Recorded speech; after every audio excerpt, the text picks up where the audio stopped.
All right. Good morning, ladies and gentlemen. How you doing? This is Frosty. Good to see you. Thank you all for being here today. I have what I hope is going to be a really fun discussion. It's going to be extremely historical based off of something that was recently found. Now, some of you may have seen this already, others may not. But again, we're going to be talking about this. Eric and Paul are here. They just stepped away to get some coffee. So I'm going to do some pleasantries, say hi to everybody. Happy Sunday morning, by the way. Sloppy, Scotty Aquati, you guys are in the house. Siren, thank you so much for posting those links for the portrait and the landscape modes. What's going on, me? Hope you're doing well. AZ Coins is in the house. Freaking awesome is here. Dust Logic, how you doing? We've got Jeff Davis. We got Coin Junkie AG. What's up, brother? Good to see you. Starika's here. Wiggy Diggy's in the house. Thank you all for coming in and hanging out with me. Today, we're going to be talking about some coins that were recently found. Now, these coins are kind of what I like about this particular hoard that was found is that they're over 2,100 years old. Puts them in the ancient category. But there's a lot of cool things about this particular hoard. Now, again, when we're talking about the coins, I'm going to share my screen real quick and give you just an example of one of the coins that's here. This is a coin by Alexander Janus. You'll see this particular coin. I'm going to zoom in. Actually, let's do that. We'll kind of look at that there. So this coin hoard was found in Jordan around the 27th of December. It is from the Judean nation. So if you guys know Judea being Hebrew, that was during the time of Hanukkah. It was a really cool kind of find. Good morning, Tiger. How you doing, bud? Good to see you. But what I thought was really cool about this is there's so many stories. There's so much history during this time frame, and a lot of people, if you're a believer in Christ and you enjoy the Christian history, you'll know the story of the widow's mite. And one thing that's really cool about this particular coin hoard is when they talk about the story of the widow's mite, they talk about a coin that was what they call two mites, and this is the what they called the biggest offering given by the woman. That's all she had. So there's a lot of history, a story behind this particular item. There's a potential, and I say potential because I don't know yet. I haven't been able to find out any information. This is when you need somebody like Aaron Burke. He would know this information off the top of his head, and if not, he had the book available. But there's a potential that there are some of those coins in this particular hoard. There are also other coins that are larger, but this is a very, very key time in this particular area. So I'm going to talk a little bit about the article that was released by Numismatic News on the 14th of January. That is listed in the description. I'm also going to be going over some of the history regarding the Maccabean and Hasmonean era, so the time frame in which this came about. So we'll be talking a little bit about the Yochanan history. This is Hebrew history, talking about Judah and times of Alexander the Great and Julius Caesar, King Herod. Again, just some fabulous time. So if you guys like this time period, then you should enjoy the history that I'm going to go over. If you don't like this time frame, or you think this is going to be a Christian discussion regarding just believers, that's again, we're taking this from the historical standpoint.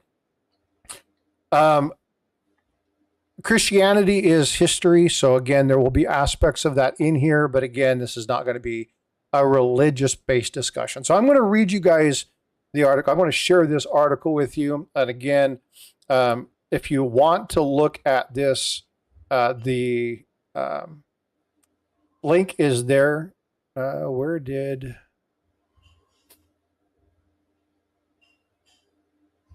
Interesting. Where did my miracle hoard? Again, 2,100 years old, located in Jordan. And again, when you talk about this, you'll see this. This is a representation of what was on my thumbnail. You look at the 4 various coins that are there. There may be other coins in here. Those are the ones that pulled out. And again, you can look at some of these. They're very small. So again, there's a likelihood that you might find some of the coins in which the widow's mite was cut. So a really, really cool time frame from that Hasmonean dynasty.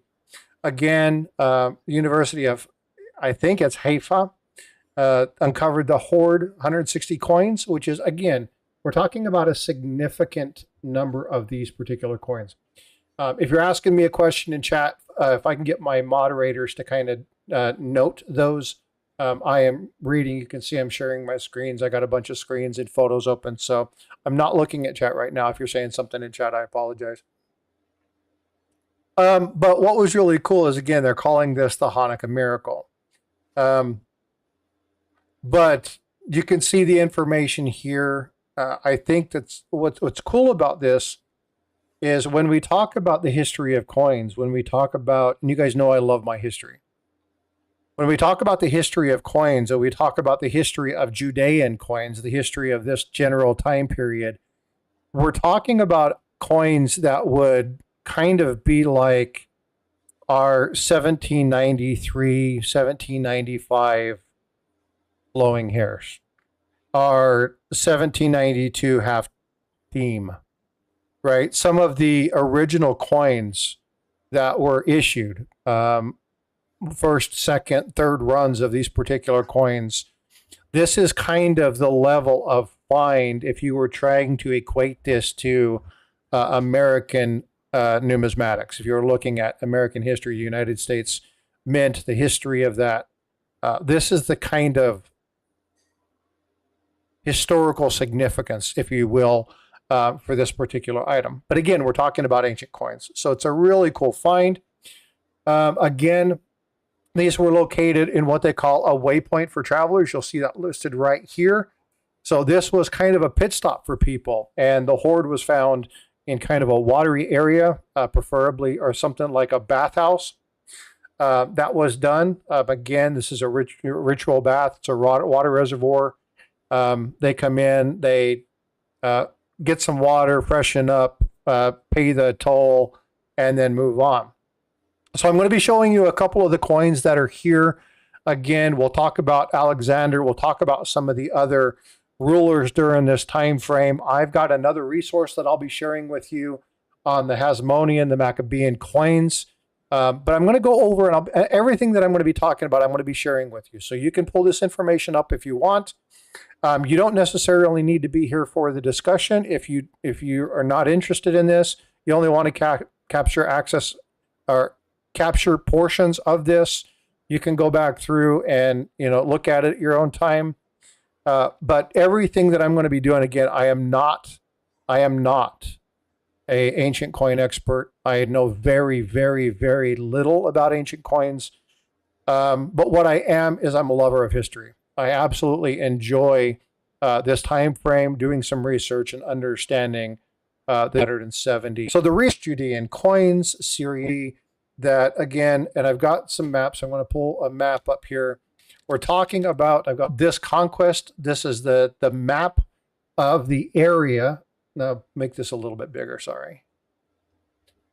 This is the map of the area that we're going to be talking about, an area that has been strife with war, both religious and just strategic areas, coast, for thousands and thousands and thousands of years. The stuff that you hear today about Israel and Gaza and Lebanon and all that stuff, none of that stuff is new. This stuff has been going on for millennia.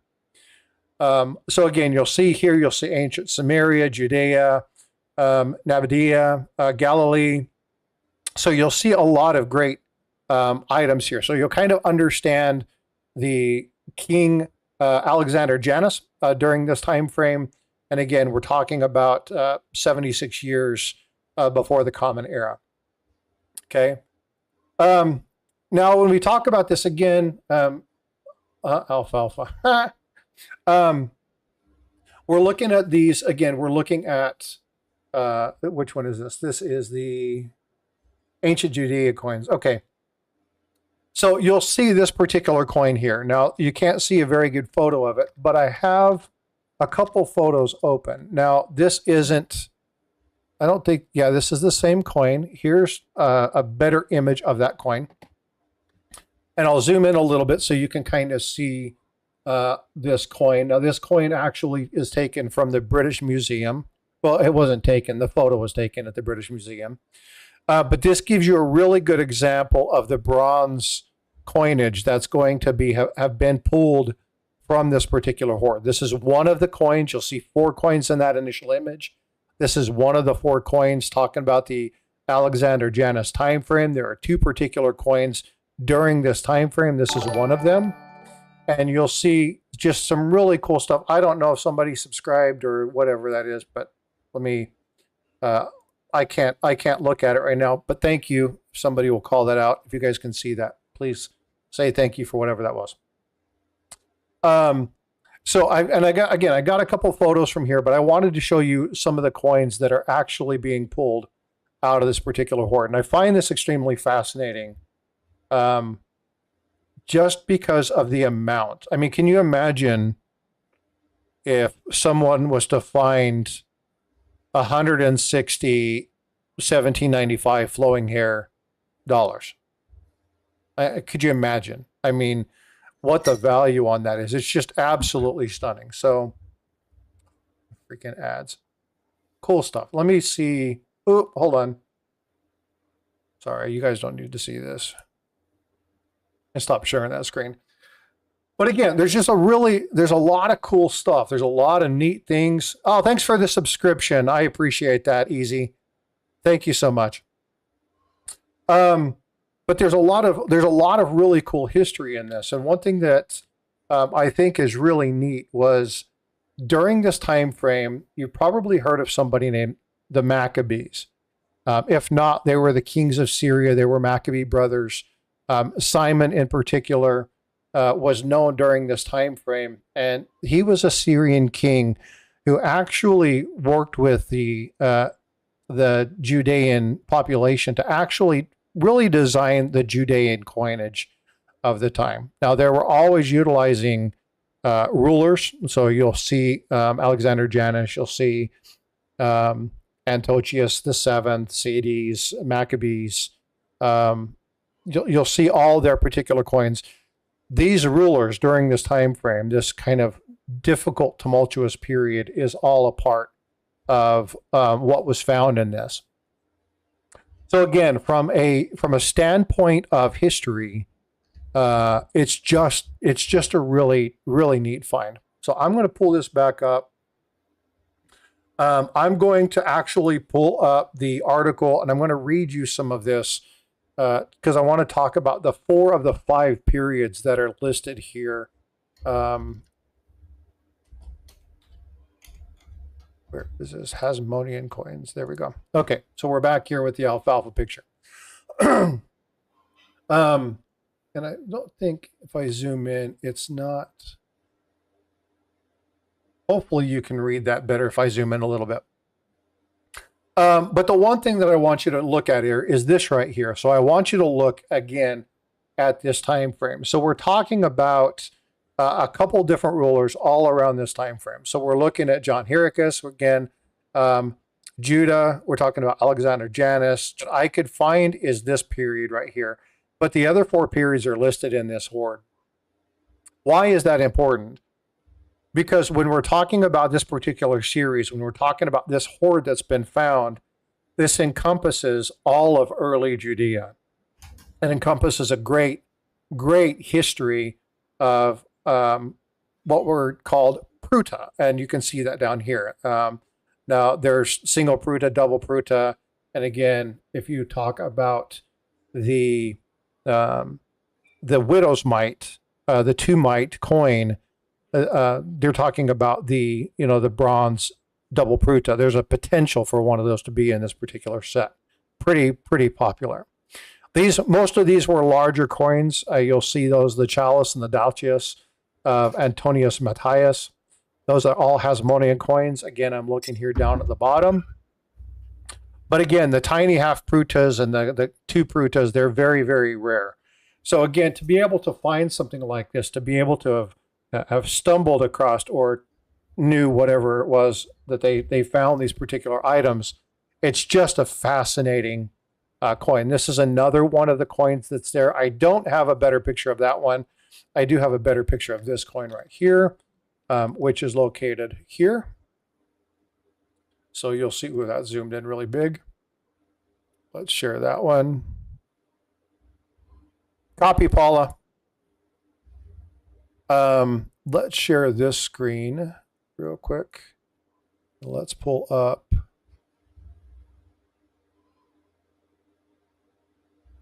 this coin. All right, so this is the other coin that I was referencing here. Let me pull that, make that a little bit bigger. Zoom in a little bit so you can see this. Again, this one came from Matthias Antigonos. Excuse me, I'm massacring some of these names. But this is, again, this is another one of the coins that are found in there. You can't see, I don't know why the other one's not showing up. Just a sec, let me see if I can pull up. That's the Janus coin. Where's the other coin?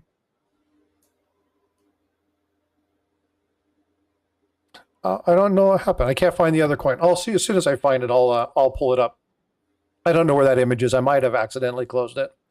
But I don't have images of this particular coin here, which is the double Pruta. And this is, again, John Hyrcanus. This one, I haven't been able to find out if it's in the hoard or not. I didn't see that in the 4 that were listed. But this one is. And again, when you're talking about King Alexander, the Hasmonean period, there's a lot of history here. Now, why is this one important? Well, do you guys like Julius Caesar? What about Alexander the Great? King Herod, right? This is all the major actors that were happening during this particular time frame. And so when you talk about the rivalry between Julius Caesar and Alexander the Great, or Mark Antony, excuse me, not Alexander the Great, Mark Antony, you talk about the troubles that were between these two rulers. Julius Caesar actually took over Jerusalem from Mark Antony, actually took that over, and that's when they put Herod as the governor of that particular item. Why is that important? Well, during that time frame, that runs straight in to Christian history, which is the rule of Herod over the Judean period during that time of Christ. And this is where Herod and the Pharisees and all that stuff turned him over, and they turned it over to Pontius Pilate. So again, there's a huge, huge cornucopia of history embellishing these particular coins. So I just wanted to share with you guys, I didn't know if you guys had seen some of this. I'm going to be doing a video regarding this particular hoard. I'm going to try and reach out to Aaron Burke. He's obviously the go-to, the guy who really understands ancient coinage. See if I can get some history from him. I'm sure he's probably already working on putting something out regarding this particular one. But I thought this was really cool, and I just wanted to take some time, kind of talk to you a little bit about the historical context of this particular find, talk to you guys about some of the things that were there, and just look through this item. Again, I've put the information in chat, so that article is there, and I will be adding the other reference that I pulled up there regarding this particular hoard. And anyway, I hope you guys enjoyed that. Like, this is just, I'm totally nerd over history. And when I heard about this around the 28th, 29th of December, I've been waiting for some additional information to come out, and then saw that article that came out about 4 or 5 days ago. So I wanted to I wanted to share that with you all. So hopefully you guys enjoyed that. So that was, again, the educational first half hour of Frosty, the insights of a man who knows very, very little about the coinage. But like I said, I am going to be doing a video on this hoard, and I'll probably do a small series. Not right now because I'm doing the commemorative $50 series, but I'm going to continue to work on that. I may drop them intermittently as kind of special videos and special sessions because I really, really like this time. Azure, I need to travel and explore. I would love to go there. I think it'd be absolutely fabulous. I had the opportunity when I was a kid to do some research and to understand. I actually have a Bible that came back made of the same type of tree the cross was made of. Really, really neat piece that came from there. So again, I want people to understand the history of it. And so again, I think it'd be really cool to be able to go back there and see that. But folks, I mean, you have to understand that when my wife and I went to Europe this last time, while she's looking at all the architecture, I'm going, this is where the coins come from. Well, yeah, like, I'm going, this is where the money was traded. Like, this is where Julius Caesar stood here, right? Mark Antony stood here. And thinking about Cleopatra walked this same corridor. It's just amazing to go, wow. Like, there's so much history in Europe. We think we have a really cool and storied history in the United States, but we're so new. We're just a blink in world history. And the thousands and thousands of years of European history and stuff that you can find there. It's just absolutely amazing. So I would love to get back and go see things like Lebanon, Israel, Syria. Go check out those areas. Very dangerous right now, right? I definitely wouldn't be taking the trip right now because of the situations that are going on. Hostilities are always present, but the ceasefire is in effect there now. No, they just violated the ceasefire. There was a drop on yesterday about that. Like the last couple hours. Jeez. Yeah. So again, they just dropped that. If you guys didn't know that, they blew the ceasefire. So again, I think it'd be amazing to go check this stuff out, to go see these places and go through. I definitely want to get back and go check out some other places. And my wife thought I was crazy when we went to the White Cliffs of Dover, and said, "Hey, Big Flip, thanks for being a member, brother. I appreciate you. I really do appreciate that. And look at that new membership jumped to 1. Woo-hoo. Thanks, bud. I appreciate you." When we went to the White Cliffs of Dover, and I just stood there and I sat there in awe. My wife's like, "What?" And I'm like, "Do you know what happened here?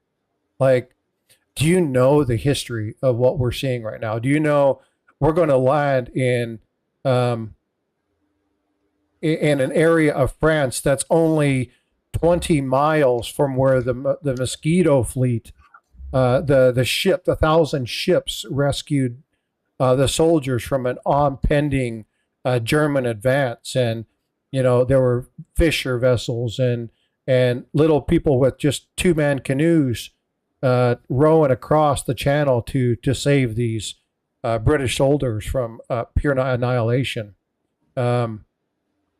History is amazing, and so I wanted to take time and just kind of walk through what had been seen and what had been found. So actually, Big Flip does a lot of ancient. He has a lot of ancients on his channel. So if you go over and you check out Big Flip's channel, you'll probably find some ancients there. He gets a lot of ancients, some really, really cool ancients over on his channel. So go check out Big Flip as well.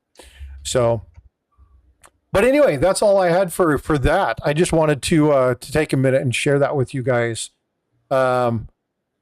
Freaking awesome. Thank you so much for being a member, dude. I appreciate you. I really do. Um, he only lives like 12 miles from me. We need to get together and go have lunch again. But thanks, bud. I appreciate you a ton. Thanks so much for that. So cool. That's all I have. All right. Well, let's get some questions. Yeah. So fire away. I've got the history up here. I've seen a lot of discussion.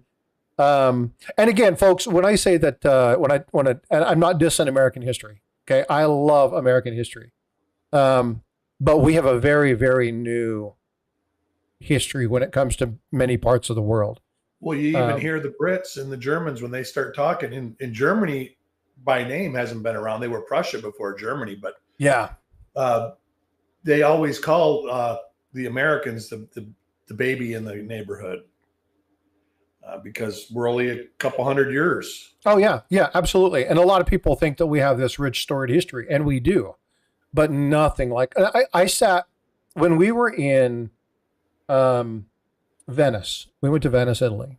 And oh my God, I love Venice. Absolutely fabulous. Beautiful place.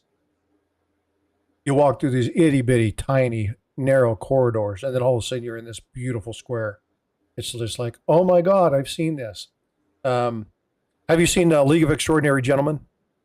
I have not. Oh, that's a great movie.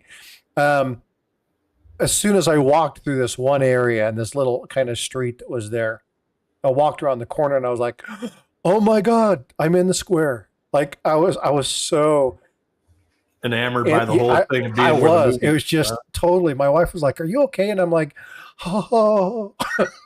So your wife got to see the sides of Frosty she's never saw. Yeah. Yeah. And it was a lot of fun because as we were looking through places, my mind was going to, oh, check that out. We're in Florence. You know what? Hold on. Where is it? There it is. You know what that is? And she's like, no. And I'm like, if my son was here, he would know what it is. And she's like, I have no idea what you're talking about. I'm like, think of the video games he used to play. And she's like, oh, Assassin's Creed. Right. And so we're walking through and we're seeing all these things and all this pop culture stuff is happening and the games and various things and then history and where the rulers were and walking down and, getting to stand at the foot of Amerigo Vespucci and go, oh, that's the dude that founded America. That's the dude who actually discovered America. See. Freaking Awesome is a member. Say again? Freaking Awesome is a member. Yeah, he just did a membership just a second ago. That is freaking awesome. But yeah, to be able to walk through and then to talk with people, like when we went to the Vatican, to actually talk with people and I had the opportunity. I had done all the paperwork, done everything, and then Spanish dignitaries showed up, which frequently happens. Dignitaries will just appear, and the cardinal that I was supposed to meet get a coin, a Vatican coin. I couldn't get it because they had closed off. They canceled it. The Swiss guard said, sorry, you can't go. Like we were walking to the corridor to go do this really fascinating, cool thing. And they canceled it like 5 minutes before we were there. But to be able to walk through these places and see the history and walk through some of these churches and go, I felt so insignificant there. So tiny in retrospect to the grandeur of what was done, the quality of the craftsmanship, the architecture, the beautiful embellishment, the coinage that came from that time frame pales in comparison to the paintings and the artwork and all this stuff from there. So it's absolutely fabulous. I love that time in history. So again, talking ancient Rome, talking Antioch and the Colosseum and Julius Caesar, who was the biggest JC in history next to Jesus Christ. Just just amazing to see. There's 160 coins that have appeared that are going to be able for people to really understand what the money was during that time frame. This is a huge win for the Judean people. This is a big win for the Hebrew people. So again, just a lot. It's just really cool. I geek out about that. I love history, and I love the opportunity to share cool things with you guys. So hopefully you enjoyed it.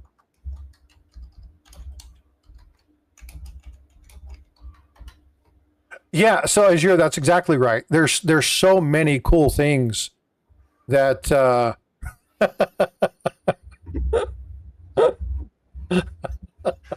sorry.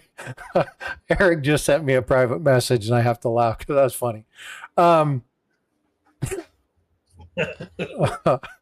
wasn't anticipating that. That was funny. But yeah, just there's so much history. And again, we're talking in the scope of this, we're talking about a sliver in world history, and to be able to enlighten a piece of that. And again, whether or not you like the religious aspect of this, it's there, and not to dig into it, but just pure history. The pure history is exciting. So, well, I think a lot of people gravitate towards coins because coins are history. Oh yeah, yeah, yeah. So, and you did a good job in keeping it to the coin. But yeah, Ezra's right. 3 major religions. I spelled squeaky wrong. Oh, if you guys knew some of the conversations we had behind the scenes, you guys would laugh. We had too much fun. I love you guys. You guys make this so much fun. I really do look forward to the weekends. I really do. I do too. I get disappointed when I had to do something and miss it. Oh man, you know how hard it was when I was sick or when I had to cancel because I was in so much pain with my rotator cuff, and I just sit there and go, my morning's just not the same. So, yeah, me's wife likes ancients too. But yeah, like I said, I don't know if Big Flip is still here, but Big Flip has had some really, really cool. Matter of fact, appreciate it. There's the one that's there, the Spanish colonial real, El Cazador, the ship coin that's there on my screen. That actually came from Big Flip. Reals are cool. Yeah. I enjoy, again, I've got a Northwest coin. I like the hoards. You guys know this. I love hoards. I love the shipwrecks. Unfortunately, a lot of the shipwreck coins are extremely expensive, so I don't have the opportunity to get too many of those. But I really like hoards, and I really like shipwrecks. And so, again, this is just another one of those items. Hey, Lady B, what's going on? Good to see you. As a member of the Israel Antiquities Department of the Mediterranean Sea off Caesarea, all finds must be given back. He dove on a shipwreck. Oh, I dove. Oh, got you. And I think that actually depends. There's a lot of litigation for a lot of these treasure finds. But all in all, everybody always claims them. Like the Etosha and all the shipwrecks from the 8 ships that went down in the hurricane. The Spanish government tried to get all the money back, all that silver back, and they failed because they had already had operations to recover it themselves, and they did recover a bunch of it. So, and this stuff that Frosty was talking about came from Jordan. So it would probably depend on how the Jordanians think of this. Well, and again, you'll see this when you talk about Greek coinage. A Greek, Egyptian, and I cracked a joke. If you guys, by the way, if you haven't seen, go check that out. It's at Witticism, WITTISCISM, and it's just ad jokes. It's just the other side of what I love to do, just to have that very thing. So you have to go check that out because, again. Oh, just so you know, I've been getting notifications for Bifrost. So. Yeah. Oh, okay. Yep. I think I got one too. Yeah, she had. If she's wondering. We're rebuilding her channel because of the situation where. Now, should we unsubscribe from the old one? No. It's just that one's eventually just going to disappear because the way that she did that, she has a thing, and the way the account was created, it's going to be gone here in May. So she may not have access to it anymore. So what we wanted to do is avoid the potential for her losing all of her material. So I helped her do a preemptive strike to rebuild and regenerate her site. So get in here and lay down. Be a good girl. Yeah, no worry, Invisible. Go ahead to either side. It's okay. So ATS wants to know if Kevin has a widow's mite. I don't have a widow's mite. I need to get one too. I have one in a ring, and then I have an Atosha Riel, and then I have an Atosha Riel in a ring, but the Riel in the ring is just made from Atosha silver. So. I have a fake Atosha from Daniel Carr. Well, there's a lot of fake Atoshas. Yeah, my wife's got an 8 Riel necklace from the Atosha. Me says he has 3 widow's mites. Say again. Yeah, most of the reproductions for the Atosha coins are made from Atosha silver. Same with the gold. Yeah, all the gold jewelry is made from Atosha silver. Well, and you'll see that with most of the shipwrecks when they recover the silver, they go make reproductions and utilize that. I just picked up a bar that was made from another one of I can't remember the name of it. It's during World War II, it was the one liner it was actually a passenger liner that was carrying passengers as well as a bunch of silver, and the Japanese sunk it.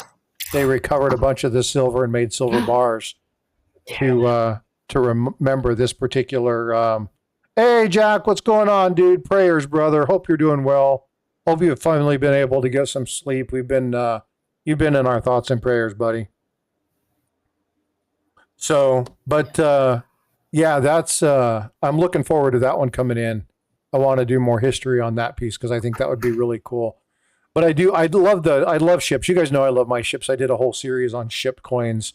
And again, I would love to do that, but I want to get one of the widow's mites. Me says he has 3. He's lying. His wife has 3. You can buy a graded one for like $80. Yeah, I just need to get one. And again, every time I have priorities. Get an ungraded one for 10 or 15. I have priorities as far as which ones I'm buying first, and my one I'm about to just finish paying off my 21 peace dollar. Ashes has that, so I'll be getting my 21 peace dollar. That finishes my peace dollar book. I've got 2 more coins that I need to fill my typeset book, so I've got to look at doing those.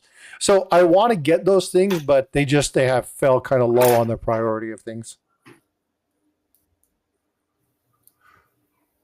So anybody got any coin questions out there? Say that again, Paula. Does anybody got coin questions? Oh, sorry. Don't okay. Call me Paula. Yeah. He's ignoring you, Eric. What about Live Coin Q&A? You got anything coming up, Paula? From Live Coin Q&A, you got anything coming up soon? You should get something together. Nope. Don't even know what's going on with it. Don't even know what's going on with it yet. Try to do a change hunt or something. Do something every week. You guys should be doing something at least every week, even if it's I will. Yeah, we will. Amanda and I will. She's been putting out some shorts. Been putting videos out. Yeah, that's she's been putting some stuff out. You're putting out content. Yeah. Yeah, that'll keep people engaged.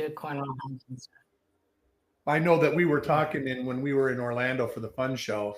There was a bunch of people there, and they're like, "What kind of subjects matter can we do to get subscribers?" I says, "You just got to put content out there." Like I told Chuck, I says, "You could be trimming your fingernails, looking through coins, and there's going to be somebody that's going to say, "Oh, check it out! He's trick cutting these nasty ass nails."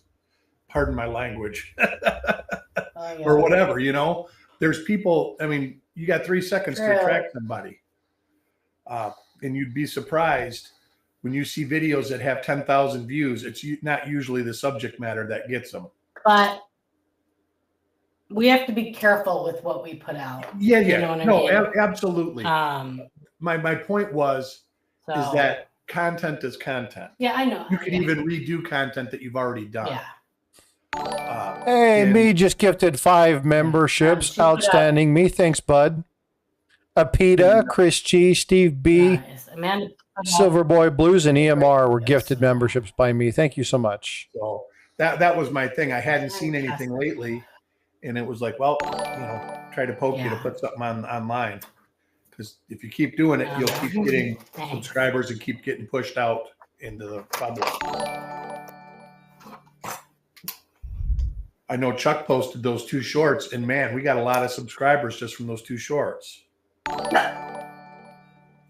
Yeah, we'll get back to it. It's just Farm Dog. Hey, Farm Dog, what's up, buddy? Stuff we got to work out. You know what I mean? Oh yeah, no, absolutely. We have some stuff to work out. So hey, Paula, sorry, go ahead. I said I was just kind of poking and reminding. What's the weather like there? Are you guys getting freezing temperatures up there as well? Where? Not yet. Oh, her. All right. Now watch. I'll go outside and my windshield will be frozen. 6 foot of snow. We have had a very surprisingly mild winter this year. Other than, we've been just doused with rain, but as far as like cold and stuff like that, it's been very mild. So I woke up this morning at 24 degrees. It's not March yet. And it's going to get colder. Yeah, they're talking about next Thursday or Friday getting pretty cold. First time in the 30s here in over 10 years. We've got on the forecast, we've got lows of like 12, 14 degrees. Yeah. If it gets like that here, my pipes will freeze. Well, they're talking about snow on Tuesday. There's like a 90% chance of snow Monday, Tuesday here in Central Texas. It's like that here. My implants will freeze. Stop it. Ba-dum-bum. Did I just say that out loud? I hear nothing. Wake up. I hear nothing. The good thing is that your nose will be protected. Sorry. That's right. That's right.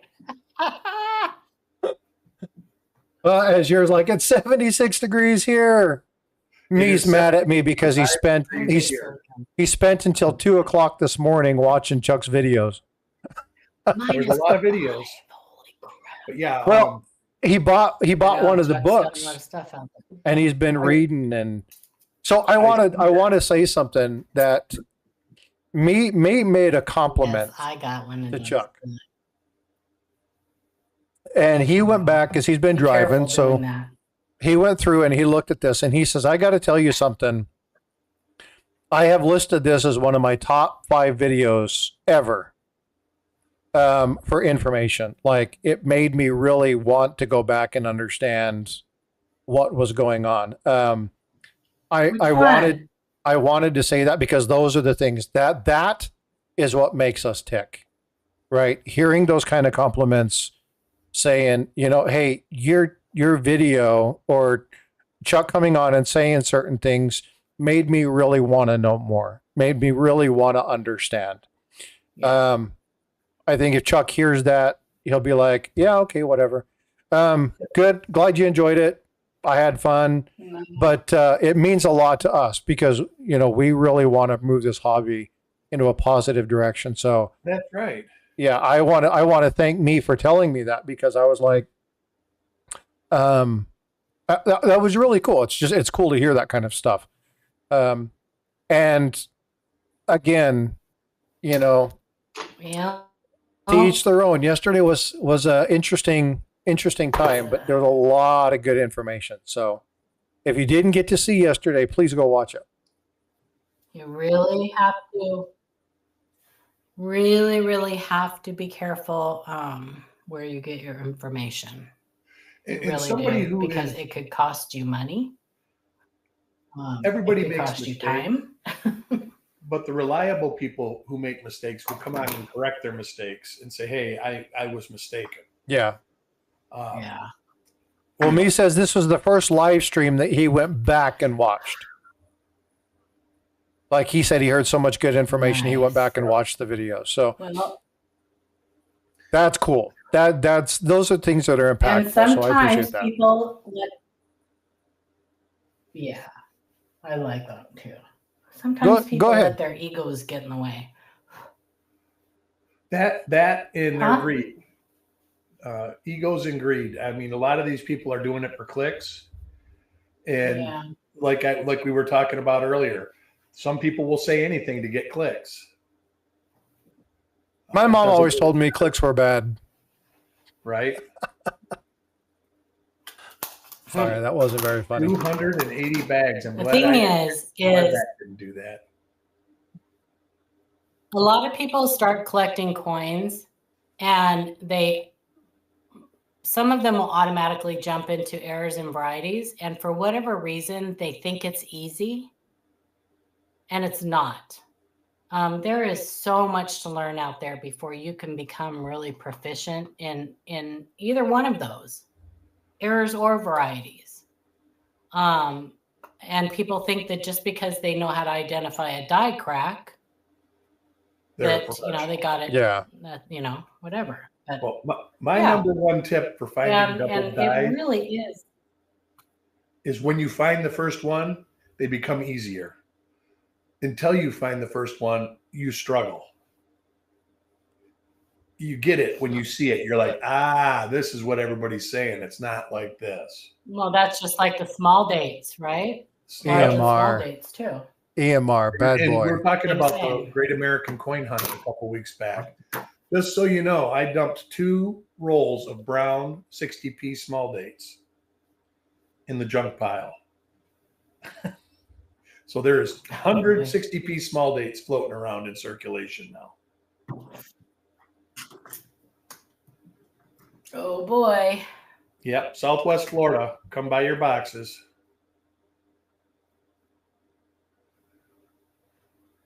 I think the 60s might be the easiest one for people to. 60D small date would I be don't the know. easiest one to find in circulation, I think. Yeah. Then the 82 small dates would probably be the easiest ones. Then there's a 74 small date. Then how come we get so many questions about them?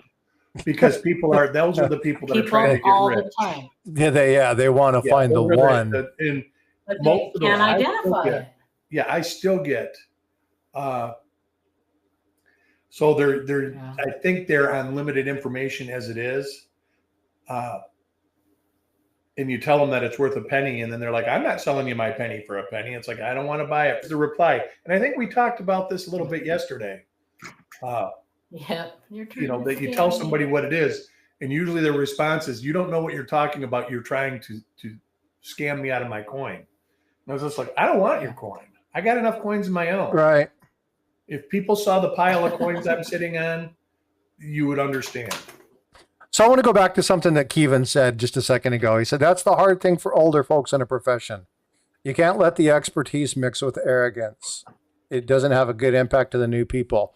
I always tell people in the work that I do, when you're building your network, and you guys have probably heard me say this too, when you're building your network, there's 3 people you have to have in your stakeholders group. Now, you have to have people from all facets. If you're doing an IT build, you have to have the consumer, you have to have the IT tech, you have to have the salesman, you have to have the leader, you have to have the technical advisors, you have to have the technical writers, you have to have all those people. But you also have to have somebody who's extremely experienced, way more experienced than you, and then you have to have somebody new. It's always important that you have somebody new. And the reason is because they can ask you questions that you no longer ask yourself. So again, it's really important. There's a thing called deference to expertise. So you always want to make sure that you defer to this person who knows. So if you're going to ask somebody, hey, Paula, hey, Eric, hey, Chuck, what is this? If I ask that question, I need to defer their expertise. The only time that, I see this on occasion, is somebody who's trying to set them up. for failure. get That's that. like, I know this, and I'm going to see if they know this. And when they get it wrong, I'm going to hammer it to them. Those Yep. people are asshats. Okay. And it happens. It happens. But what I'm talking about is if you're going to go to somebody who you're asking for advice, I wouldn't say necessarily considered the experts in the field, because I look at Chuck and say, well, Chuck's an expert when it comes to Lincoln cents. He's like, don't call me an expert. I'm not an expert in this. I understand them, but I've had 4 decades of looking through them. I've studied them. I get coins. I understand the stuff, but don't call me an expert. He's an expert. Exactly. But the only time I was an expert was when I was conceived. But when you look at people like Jack Young doesn't want you calling him the expert, right? But the people who say I'm the expert in this, sometimes they are, but most of the time they're just fat-headed. But you always surround yourself by somebody that is new, because again, they can keep you fresh, they can keep you clean, remind you of some of the fundamentals. And what is the number one fundamental? Relax and have fun and enjoy yourself. It's a hobby. If you're not enjoying yourself, you're doing it wrong. It's a hobby.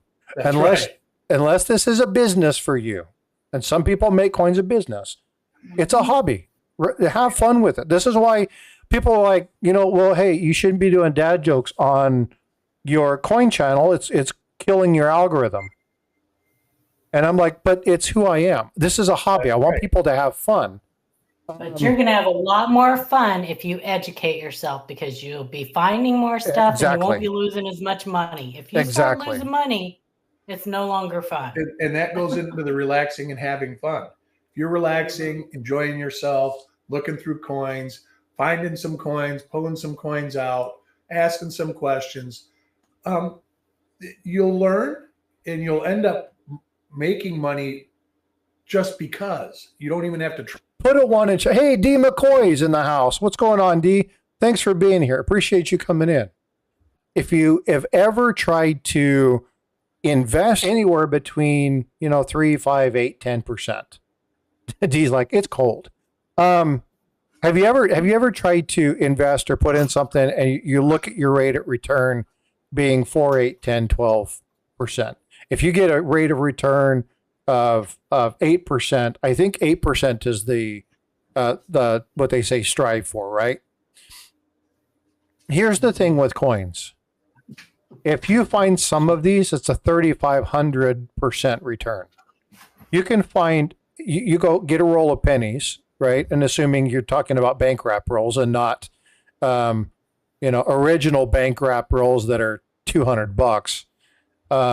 But if you go to bank wrap rolls and you're searching through coins and you find one and you find a variety, let's say that you find, give me a really good one, fairly common, that's worth $20. 60 DRPM number 1. Perfect. Okay. So let's say that you find a 60 DRPM. You bought a box, it's $25. You go through these, you go through an entire roll, you put it in a single cent. Yeah. There was a comment, that rich, and it's not work. And half the time, like with me anyways, I end up trading stuff away to try to get other stuff that I want. That is the number one thing that I love about this. And then you have camaraderie in it too, because you're talking to people, you're communicating with people that have the same intentions and views of what you're doing, hopefully. If you're doing this, that's for sure. Yeah, exactly. Yeah. And anybody that, right? On coins, then you start off with $1 billion, right? Compromising yourself, or you'll lose a bunch of money as prices go up or prices go down. Very, very rarely. Good job. I've talked to a number of people who have brick and mortar shops, massive amounts of volume, especially if you're selling. Time going to my local, I got one local coin shop I go to more than others. And you always see people in there buying and selling silver. And the number one comment is, is silver is, well I'm just going to use is $28 this morning. How come you're not giving me $28? And the guy says, well, I have light bills to pay. I got to pay help. I got to do this and that. And then the guy goes, so, well, I'm going to buy 2 ounces. And it's a little bit over $28. He goes, well, it's supposed to be $28. Everybody wants to buy and sell at spot. Or under. Yeah, we see this. It's not how it works. We see this all over the place. Yeah. And again, it's one thing.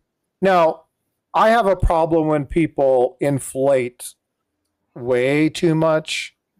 And again, we talked the difference between price and value. Don't mix those two. Right. Do not be confused with price versus value. If you want to spend $400 for a $100 coin, that's the price you're willing to pay. That is not the coin's value. That's exactly right. Okay. So there is a difference. So understand the price versus value. Okay. That's a very important thing, because people will utilize the word price and say value, because the value that you're willing to pay is what you're willing to spend. That's bull crap. That is not true. That is a manipulation that is used to make you think that you're buying something that value is going to be maintained. Don't fall into that trap. Constitutional silver right now, you can buy it pretty close to spot, but you're not going to get close to spot selling it. You're going to get like 18 or 19 times face. I think it's like 22 times face now or something like that. Is what it's at. And that's where they're taking their margins at. They're selling it for spot, but they're hitting you hard if they're buying it, because they've got a glut of it right now. Yeah.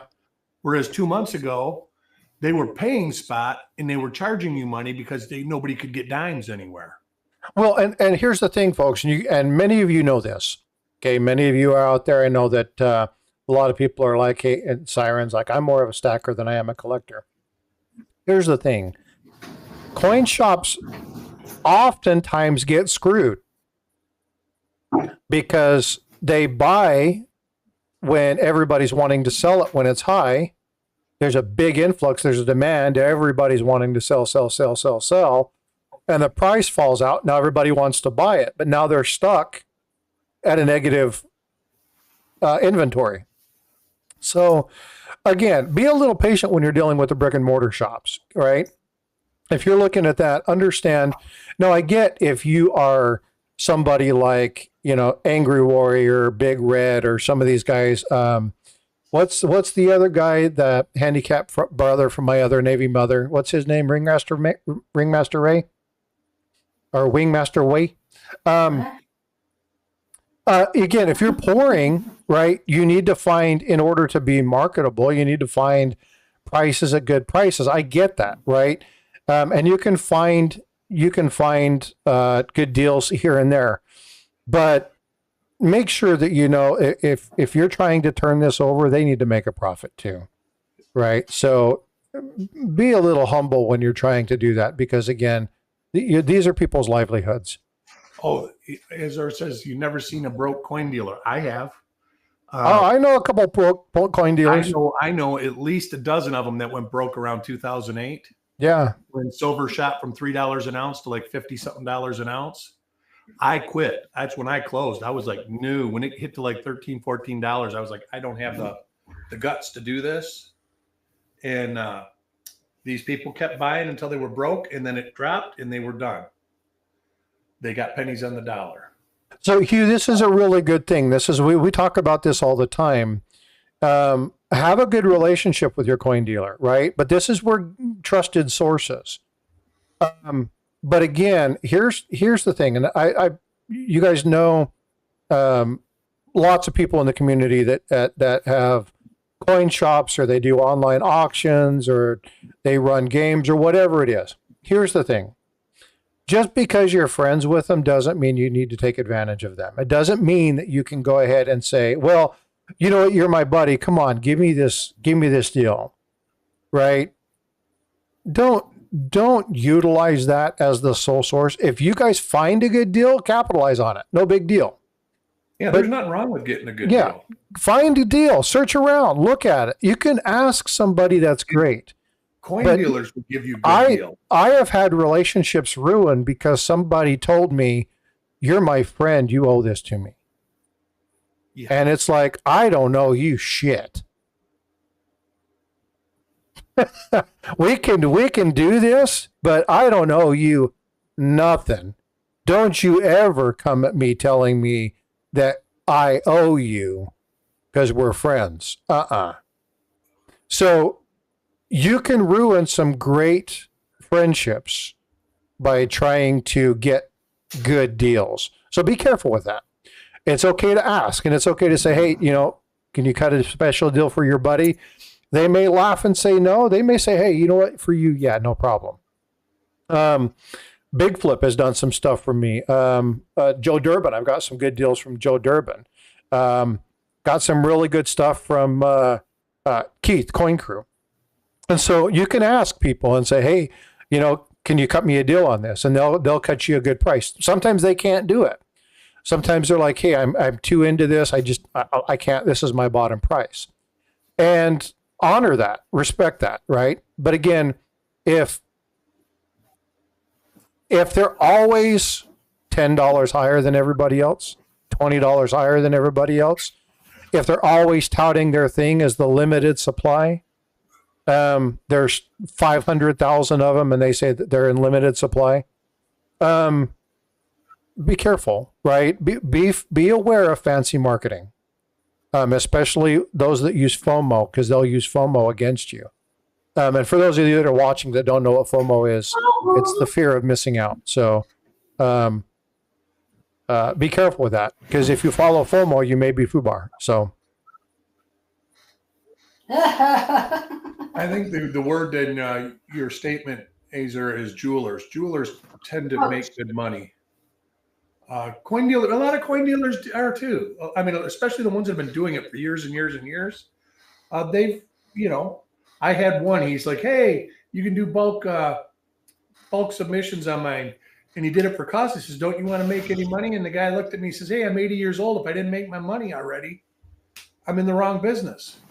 And he's been a coin dealer since he's been 20 years old. So there's something to be said about that. But there's a lot of broke coin dealers that are trying to make it in this. And you see it at the fun show. A lot of kids do that. And it always makes me feel good. There was a kid at the fun show this year, had to be 16 years old, who was going around asking everybody if they were buying, and he would buy, or they would buy a coin from him. And he would go right back and look at their coins and buy a coin from them, and go to a table 5 tables away and sell that coin to another dealer and make $50. That this kid had to make $2,000 while he was there.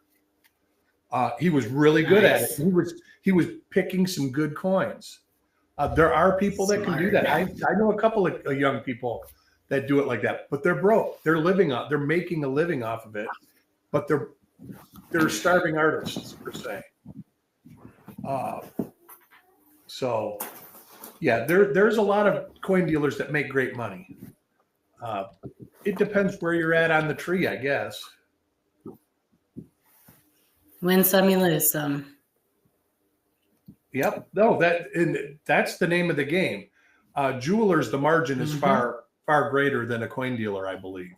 I don't know. I've never been a jeweler, so I can't actually tell you that for certain. That's just me guessing. But I know a couple jewelers, and both of them do pretty well.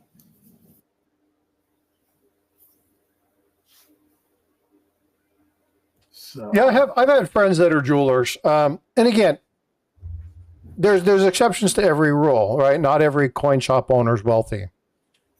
If they're smart and they know how to turn a profit and they understand how to manage their money, it doesn't matter what industry you're in. You can make money. Well, any industry you can make money.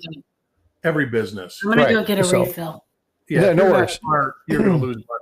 Hopefully, it takes you less time than it did to shower. Hey, I was snooping on you guys. I was out of the shower waiting for you. She's like, well, that's not funny. But again, if you have good business acumen, it doesn't matter what industry you're in, you can make money. And again, I'm not against anybody making money. Yankee Doodle, you got friends here, dude.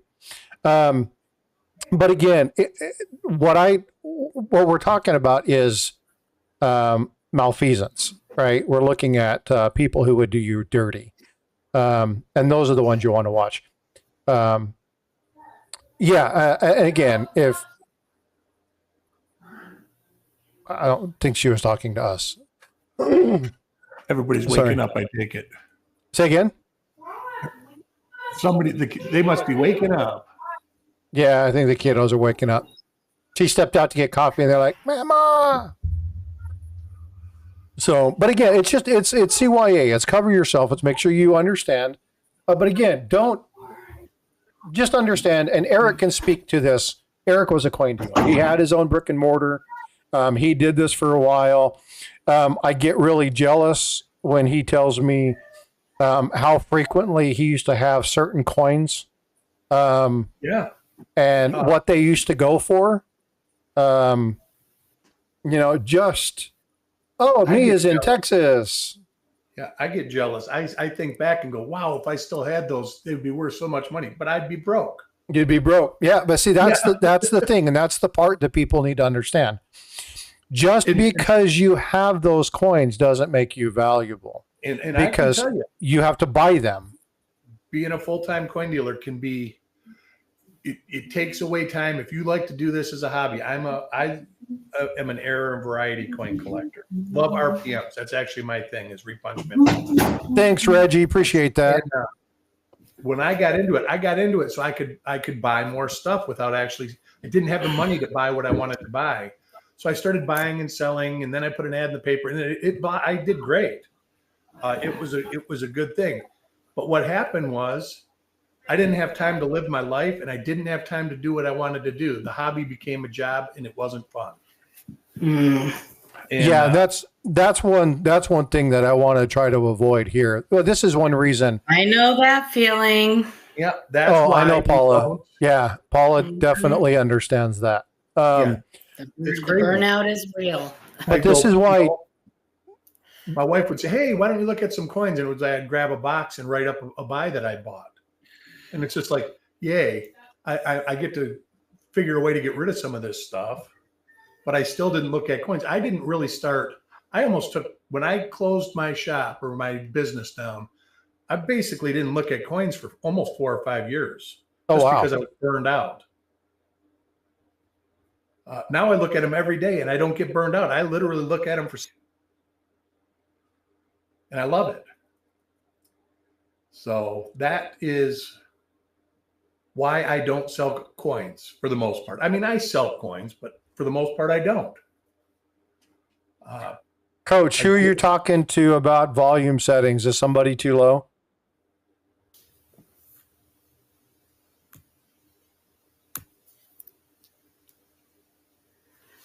And when to the bottom right, click on the sound settings. Click on mic settings. Never known a pushy New Yorker. Huh. Really? I'm not Do you sure. know any New Yorkers? If you're talking about me, if I got hot, it's because the program just changed my settings. It does that periodically. And if I got low, it's because I just reclined on my recliner and sat back.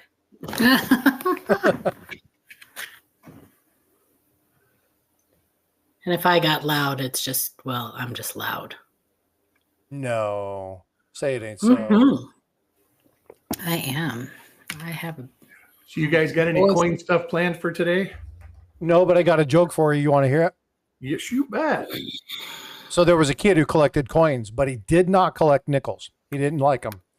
And he kept everything in a wire cage. So you know what the wireless cage was called? A Nicolas Cage. A Nicolas Cage. Ay, ay, ay. Ooh, we got lurkers here. What a cornball. That's Corn pop. That corn pop's a bad dude. Hey, Miss Coin Crew. How are you? Good to see you. I've been lurking, eating my avocado toast. Ooh, that sounds good, actually. I'm hungry.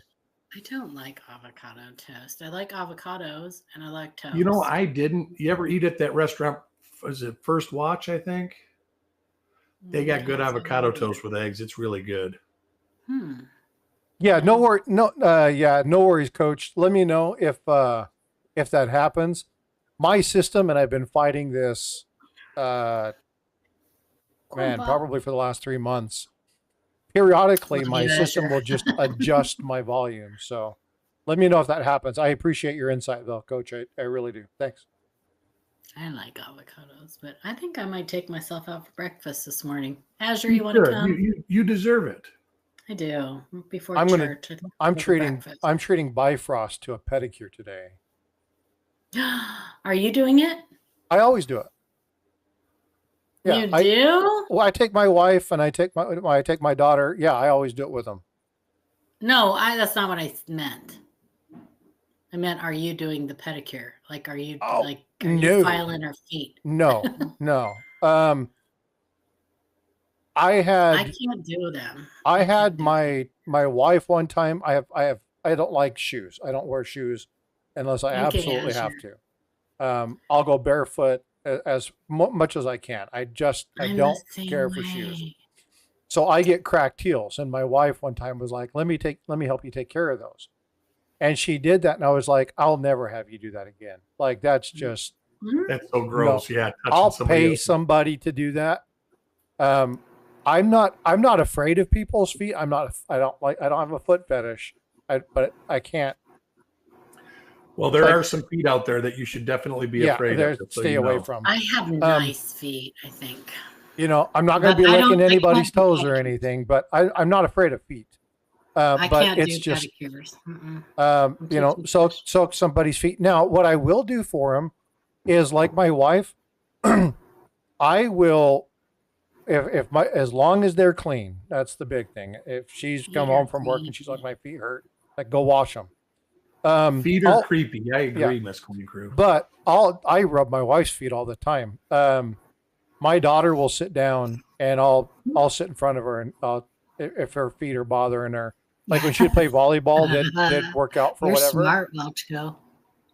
I don't have a problem doing that. But that's just, you always take care of the women in your life, right? That's just sure, absolutely. So I don't have a problem doing that, but they had better have clean feet. That's my thing. I take great care of the women in my life. Yeah. Say that again. So I take great care of the woman in my life. It sounded like it earlier. I do. What do you mean? What was I doing? I heard you talking to the grandkids. Listen, my Liam is going through, I'm telling you, Terrible Tuesday got nothing on the threes. Invisible, you gave me the chills, dude. I've always gross. said terrible 20s are worse than the terrible. Well, that's true too. But gosh, terrible twos, you got to buy them a pair of shoes they like. Terrible 20s, you got to buy them a new set of tires for their car.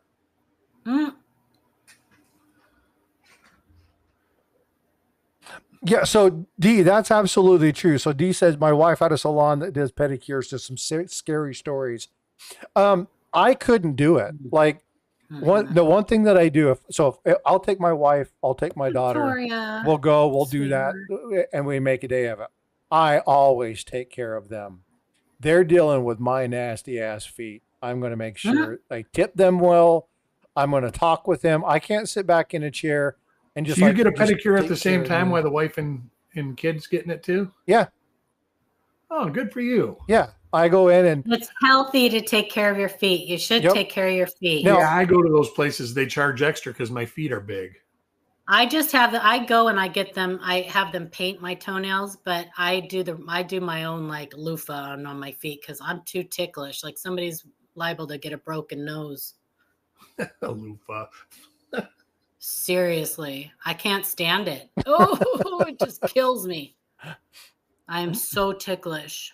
So what was funny is when I first started dating my wife, she always told me I'm not ticklish.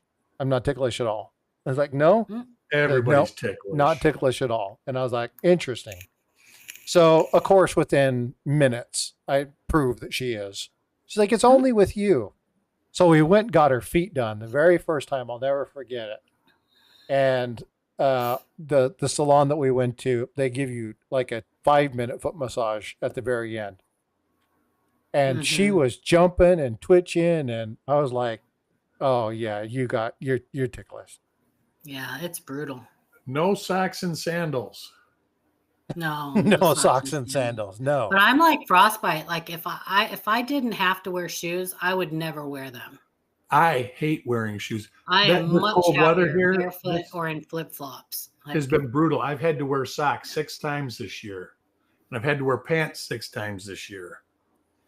I have literally wore pants and socks maybe 6 times in the last 10 years.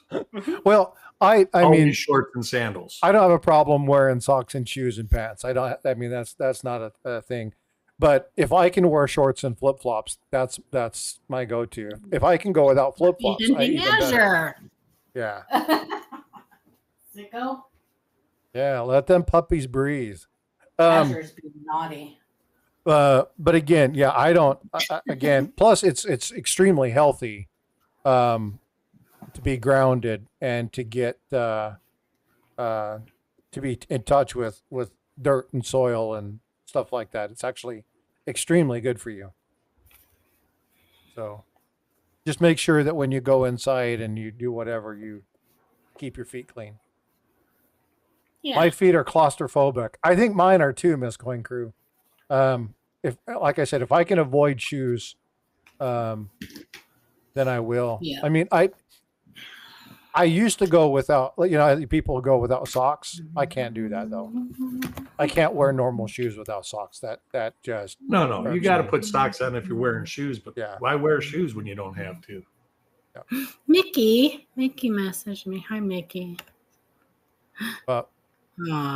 Well, cool. We started out with ancient Roman and Hebrew coins, and we ended up with toenails and foot massages. What's he getting ready to send out your smushed pennies? Yes, and he found me something else too. Uh-oh, what did he find you? Might have found me a sample slab. Ooh. Mickey? Really? Well, he didn't find it at the show. Mickey said Actually, he might have. Mickey said he got something for me too. ICG is where you got to go. Telling No, you, ICG you know where didn't have them because we actually went there, and the guy that owns ICG, with Chuck knows him real well, and he says, no, a coin dealer had me make some sample slabs up, so if you buy a coin from him, he'll give you a slab. He found one. So that was what was told to us. That you had to go to we even said, what dealer was it? And he says, he's down there somewhere. And at that point we said, well, most of the sample slabs you get at the fun show are from luncheons and things like that, but they have sample slabs. You just have to get the right person. I've never seen one. I went to the fun show probably 15 times in the last 25 years. I have several. They're luncheons, and there were some really nice ones out of the Chicago show.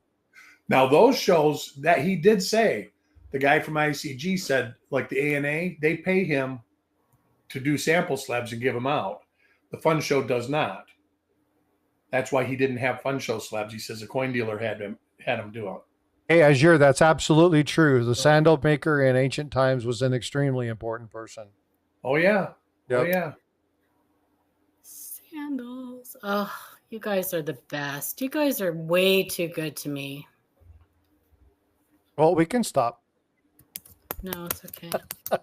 Well, I gotta mail your. He said somebody gave him some elongated cents to send to me too. So I don't know who that was, but thank you. I know that he went and they had tons of them, and they were really selling them like bags of 50 for $3 and stuff like that. And I think he bought a bag of 50, and then I think somebody did give. Oh, Alan, I think had said I got a bunch at home, so I think Alan sent him some too. He was a guy that we were at the coin show with. Because it's funny, he says, I just text Kathy and told her I got her some elongated cents. She's really happy. I says, you mean Paula? And he goes, oh man, I text the wrong person. That's funny. Yeah, it was great. Yeah, in fact, I'm in the I'm in their club. I'm in the The club elongated. is actually run right from the local coin store that I go to. I'm in the club. My magazine and my Adam picked me up some from Cindy. Who did? From Cindy's elongated cents. Oh, all right. They had like 5 tables. And they had a thing where you could put a nickel in. They're popular. And actually press a coin. They had a screw press. And you could actually over strike a coin. So you put a nickel in, you strike, and you roll it down, and you strike it was like a fun show coin. Nice. I didn't do it. But you should have. I know. I was on them. I went there to do something, and I did it. Well, I ended up finding a lot of stuff. Like I say, everybody I know that went there for a specific reason, they fulfilled their reason. I think Adam did real well. I did real well. Adam always does well. How many tables did he sit at? I don't know. Probably one. No. He sat. I know of at least 3 or 4. Really? Yeah. What's up, Pedro? He sat at a lot of tables because a lot of the dealers there, you can't just sit and look through their stuff. You have to rifle through it real quick, and if you see something, get it, because they don't want people to, especially the first couple days. Farm Dog said he told him a lot. Like now, Friday and Saturday, like Saturday, you can sit down. There's a lot of room to sit down and look through everything. Voila! I see your face. My hair's wet. But yeah, he did pretty good.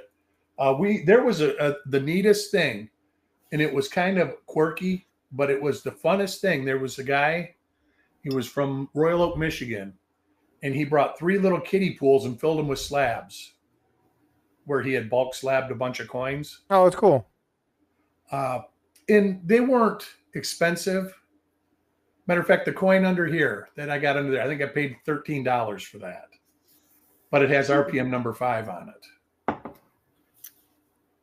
Then Adam there was. He had a bunch of those. Then there was. Where did I put it at? I had a dime up there yesterday. And I think I paid $18 for this one because this is the lowest grade one, and it's got RPM number 1. That's FS 501, I think. FS 101. I don't know what FS. It's the FS listed one. Oh, 504. FS 504. And it's a great one. I mean, here I'll put it under the scope. If you want to see it, it's a really neat one. Yeah, I ended up getting. I'll bring it up. Getting 3 of these. So it's on your plans for today, Paula, while he pulls that up. Just church. I've been kind of sick, so I was debating on whether or not I should go, but there's plenty of seating. I'll just sit away from everybody. What's up? Cough that won't go away. Yeah, okay. It's cold here. I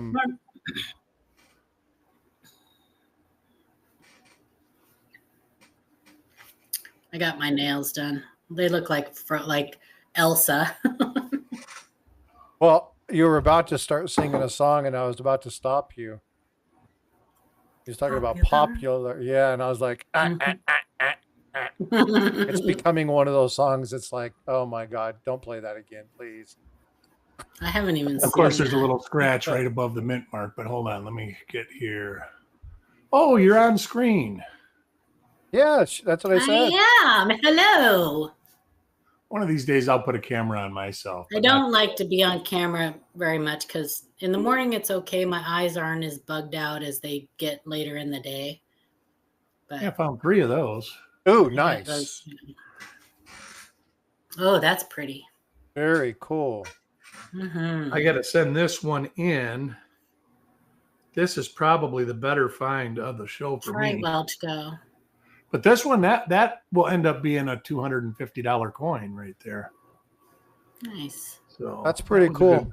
And you got 2 of them? Only if you can find somebody to pay $250. They seem to sell. They don't sell in the higher grades because they get up too expensive. But the ones that come back 65-ish, they do sell. Well, let's barter. All right, there's a good one right there. A long penny. Very nice. From the Denver Mint gift shop. And they're very clear. I would love that, Hugh. Yeah, this is an FS 501. I would love that. On a walker. Yes, it is. Yes, it is. That was a good find. Oh, that's very Love nice that. of you, Hugh. Hugh sent me Yeah. pictures of the gold flowing hair when they first were I released remember there. that. Yep, I Yeah. remember that. Good dude. Always willing to help out and get Yeah. people information. Good people.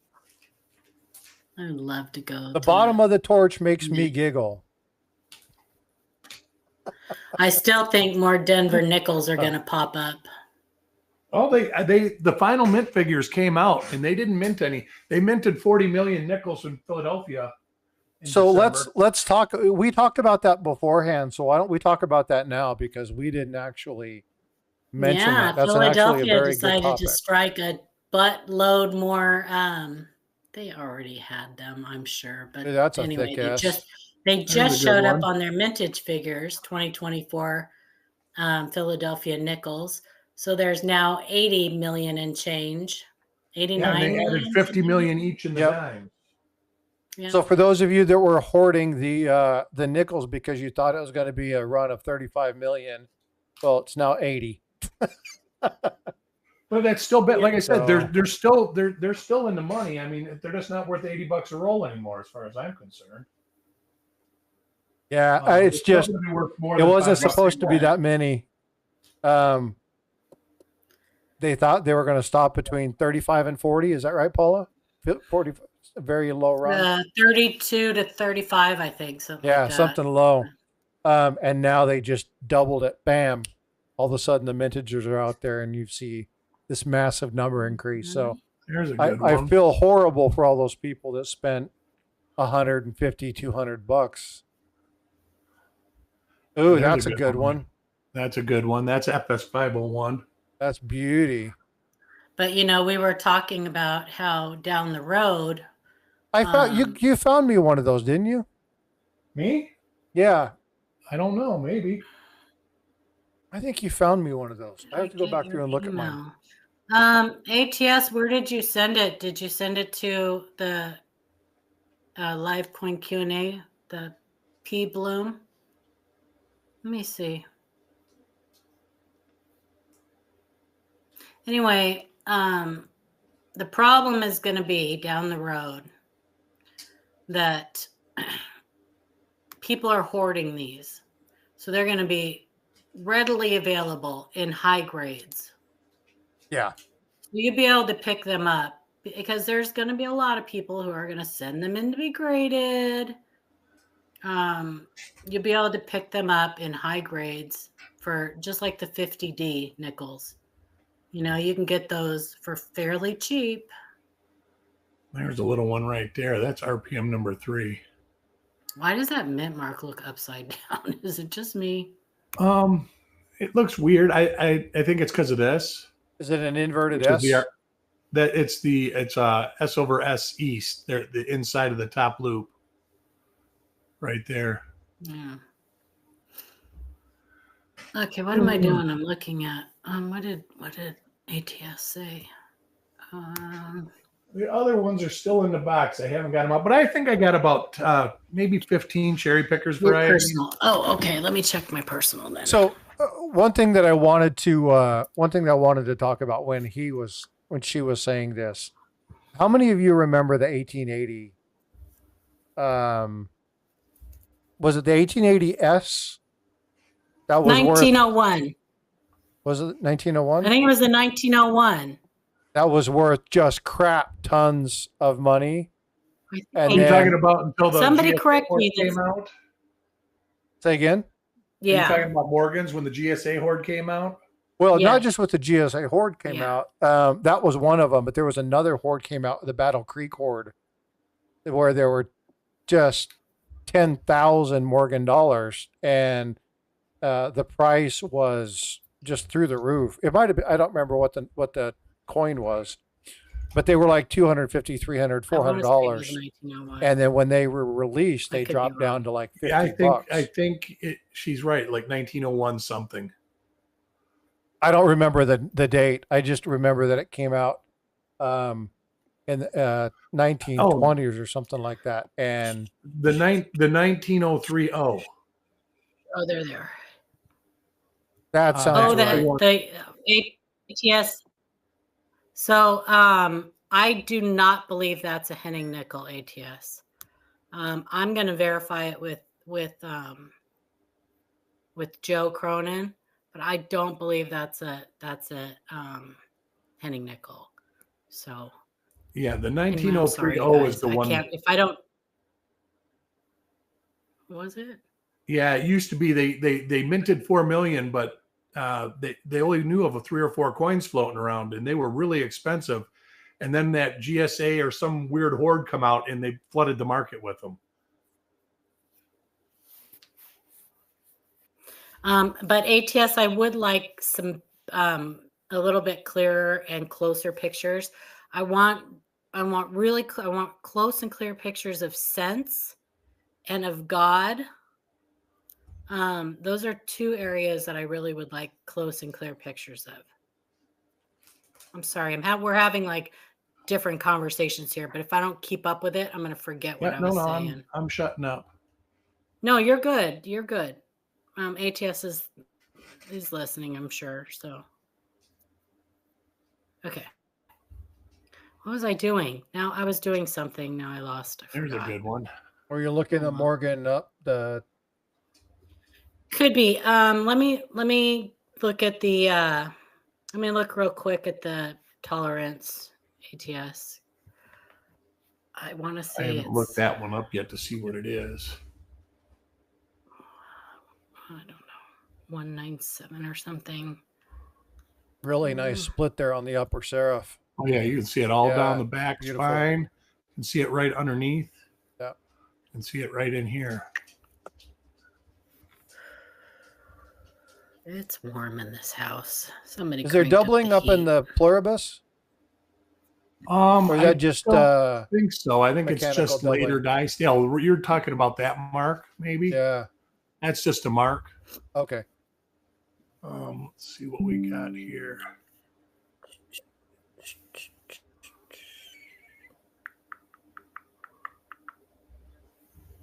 That don't look like it. It says 44, right?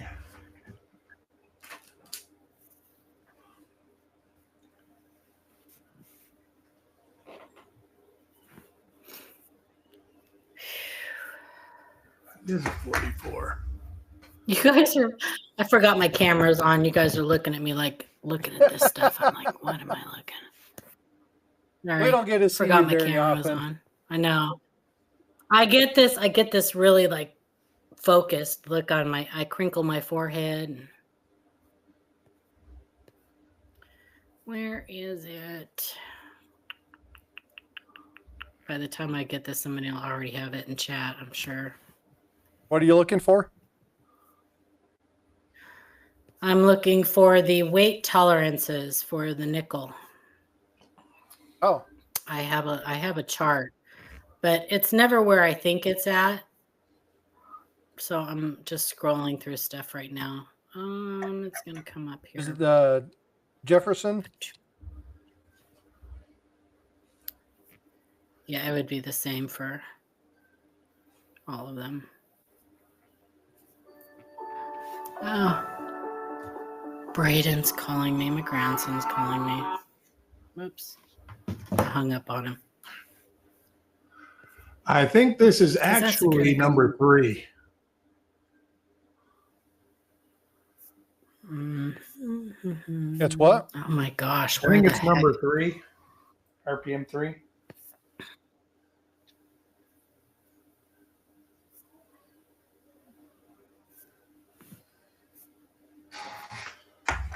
Wow, where the heck did all these down? Oh, there it is. Okay. Open.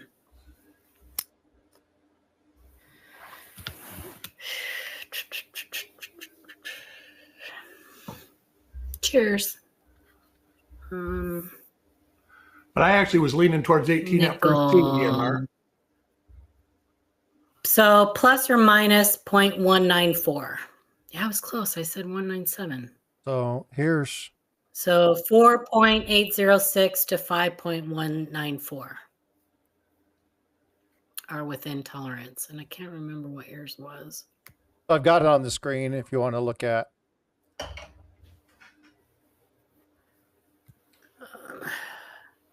Yeah. I ended up finding a couple of those. And yours was. Those are pretty cool.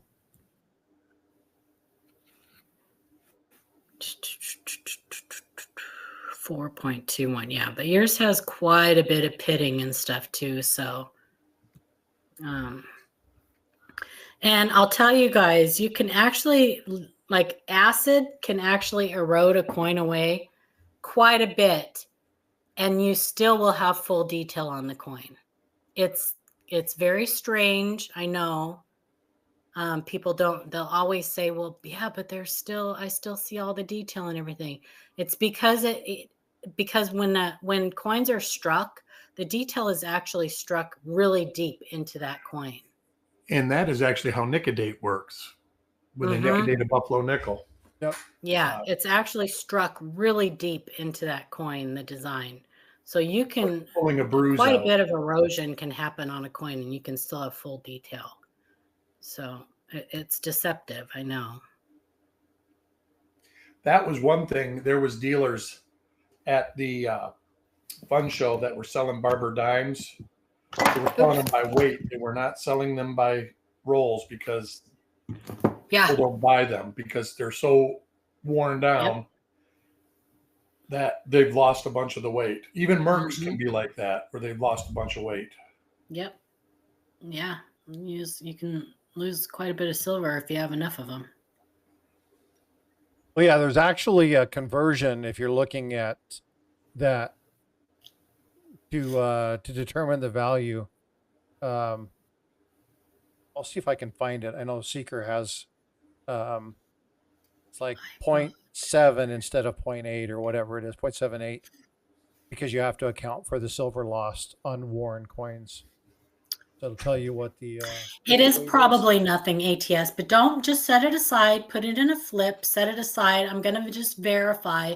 If you could send me those pictures. Yeah, there's a really nice die marker at Sense for the Henning. Talking about the spot. Like the little triangle. There's more Monticello too, but there's quite a few. And Joe just found one down near the bust, the front of the bust. A new one, but I couldn't tell from his photos if it just doesn't look like a Henning to me. So usually you can I can spot them just from looking at them, but not always. So I do want to verify. Coach, I haven't even looked at it, to be honest with you. The silver 250th Navy anniversary American Eagle. So apparently there's going to be Army, Navy, and Marines, I believe, ASCs that have their privy. Oh, cool. Yeah, I'll buy the set. But there's, why not do 1 million privies? Because I think that's going to be the new thing. They're easy to put in the dice. Well, they're going to be copying what's been Leaf. done at Maples, yeah. Yep, the Maples. Exactly, they're doing the same thing. They overdid those too, so the US Mint likes to overdo stuff. Anything that supports I'll pick up just because I enjoy supporting that. But so I'll probably pick those up just because, but I'll just pick up one of each. But is it the 250th anniversary of the Navy? I know it is the Marines, right? But is it? I didn't think all three of those branches came about the same time, did they? This year, October 13th is so it's not 2027. And really, if they want to be accurate, they should have done Army Air Corps. 2027 is when the 250th is for the Navy. Because the Marine Corps came out Yeah. So kind of weird that they're doing that, right? And didn't the Army and the Air Force, weren't they one in the same Army Air Corps until they weren't? They were. So why aren't they doing Army Air Corps? Yeah, it came off of that though, Inkman, right? Air Force came from the Air Corps, from Army Air Corps. Just like Space Force came from the Air Force. Yep. Ground space and cyberspace. They took over the space and cyberspace. A lot of people don't realize that Space Force is actually in charge of a lot of crypto based, or not crypto, counterintelligence on network and tactics like that. And how did I just go blank? Came from the Navy. GPS. My God, I can't remember. They manage all that stuff. Air powers. Yep. Air Force came from the Army Air Corps. Army Air Corps. Yep. AKA Careful Wingnut. me. AKA Wingnut. Careful me. Yeah. Me says battles the Air are Force won is on his the ground, fifth but wars favorite. are won in the air. Say again? The battles are won on the ground, but wars are won in the air.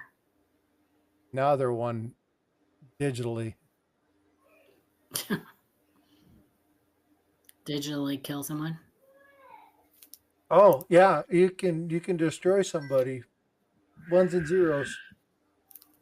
Take away their house, take away their car, take away all their finances. You can totally dismantle somebody's life.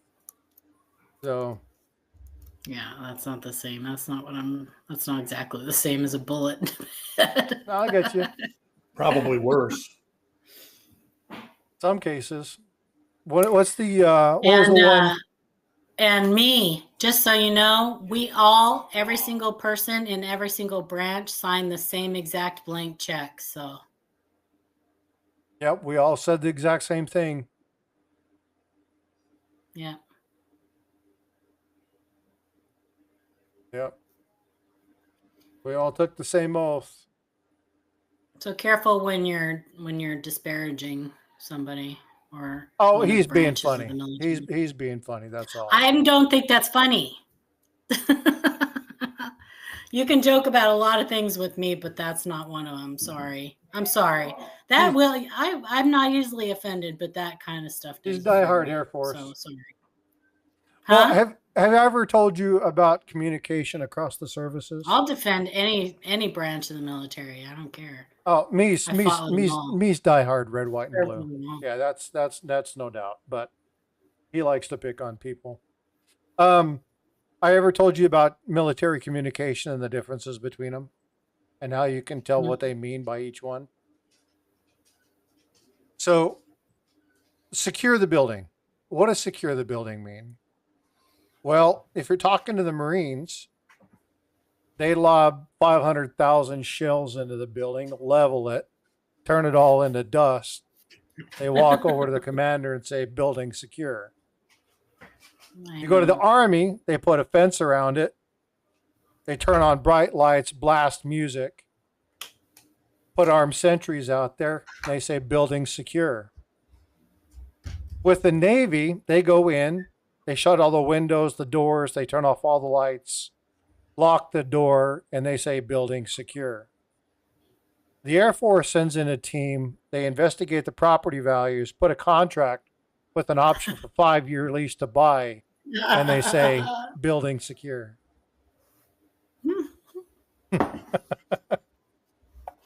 It's true. It is true. I'm sorry. I didn't mean to get like all butt hurt and everything, but I do get a little bit defensive when it comes to that stuff. He's all joke. It's all humor with him. He just doesn't know good humor if it bit him in the ass.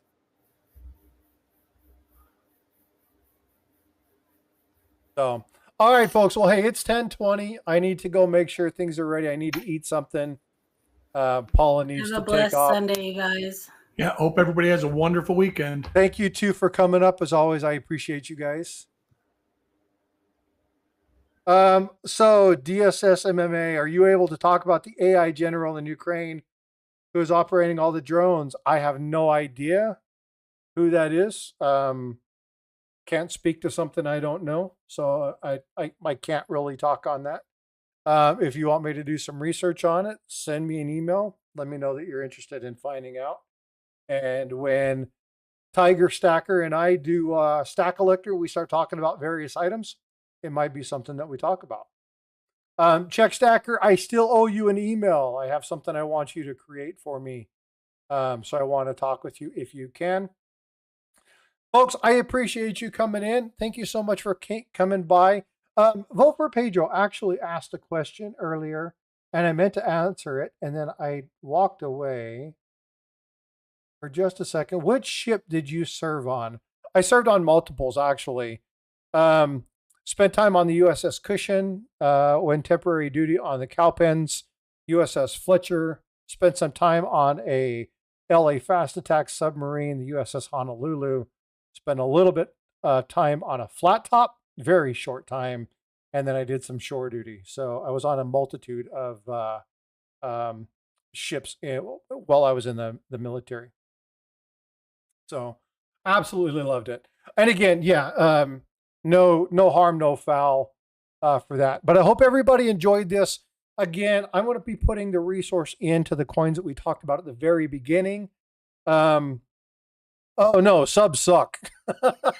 You got to be a unique character to enjoy a sub. I have huge kudos to our sub sailors because it is tough not to see land for quite some time. I can't do it. Love being in the ocean. Love being out to sea, sitting in the back. Hey, what's up, Reckless? Hey, invoice paid, brother. Just sent that off to you. Looking forward to getting that piece. But yeah, I enjoyed being in the Navy. Love being in the back of the ship, laying on the fantail when they're running dark. Check the phosphorescence. When you're kicking up the algae, see the green trails. See dolphins doing flips in front of the ship. See the flying fish. Absolutely loved being at sea. So yeah, I enjoyed my time in the Navy. But again, I've worked with every branch of the service over the years. And again, I am just a huge supporter of those. Doesn't matter if you're from our country or another, who put your time and your effort on the line to defend your nation. I have respect for you, along with those who take care of the veterans and those who serve as first responders. So a lot of respect for those who serve others. So if you're one of those, mad props to you. Love you guys. Appreciate you tons. All right, folks. Well, like I said, pay attention to Wednesday. I've got a new video coming out in the collectible series, the $50 series. This one is on William McKinley. Really cool, interesting story. Talk about the Navy. Maybe you've heard of something called the Great White Fleet. If you haven't, I've done a video on it. Go check that out. And you guys, I'll see you later during the week. Be well, be blessed, and I will see you in the streams. Take care, folks. We'll see you.